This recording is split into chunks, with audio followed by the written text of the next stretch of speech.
Young rebel star Prabhas అభిమానులు ఎంతో ఆసక్తిగా ఎదురు చూస్తున్న ది రాజాసాబ్ నుంచి ఓ కీలకమైన అప్డేట్ వచ్చింది.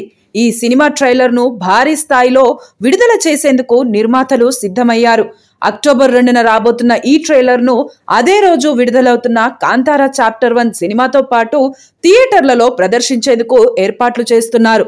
ఇప్పటికే ఈ ట్రైలర్ సెన్సార్ కార్యక్రమాలు కూడా పూర్తయినట్లు సమాచారం. సుమారు 3 నిమిషాల 30 సెకండ్ల నిడివితో ఉన్న ఈ ట్రైలర్ కు సెన్సార్ బోర్డు యుఏ సర్టిఫికెట్ జారీ చేసింది.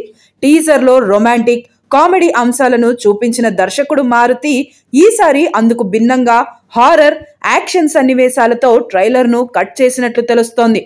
దీంతో సినిమాపై ప్రేక్షకుల్లో అంచనాలు మరింత పెరిగిపోయాయి. ఈ సినిమా విడుదల తేదీపై కొంతకాలంగా ఉన్న సందిగ్ధతకు ట్రైలర్ తో తెరపడే అవకాశం కనిపిస్తోంది. మొదట డిసెంబర్ 5న విడుదల చేయాలని భావించిన తాజా సమాచారం ప్రకారం సినిమాను 2026 జనవరి 9కి వాయిదా వేసినట్లు ప్రచారం జరుగుతోంది. దీనిపై అధికారిక ప్రకటనను ట్రైలర్లోనే చిత్ర బృందం వెల్లడించవచ్చని పరిశ్రమ వర్గాలు అంచనా వేస్తున్నాయి. మారుతి దర్శకత్వంలో యువి క్రియేషన్స్ నిర్మిస్తున్న ఈ చిత్రంలో ప్రభాస్ సరసన మాలవికా మోహన్, నిధి అగర్వాల్, రిద్ధి కుమార్ హీరోయిన్లుగా నటిస్తున్నారు.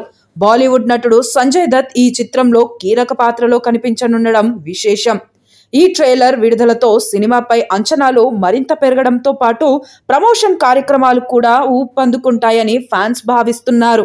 పేదవాడి పక్షాన నిలబడతా, ప్రజా గొంతుకై నినదిస్తా, వాయిస్ ఆఫ్ వాయిస్లెస్, తెలుగువారి మనస్సాక్షి సాక్షి టీవీ. సాక్షి టీవీ ప్రసారాల కోసం మీ స్థానిక కేబుల్ ఆపరేటర్ను వెంటనే సంప్రదించండి.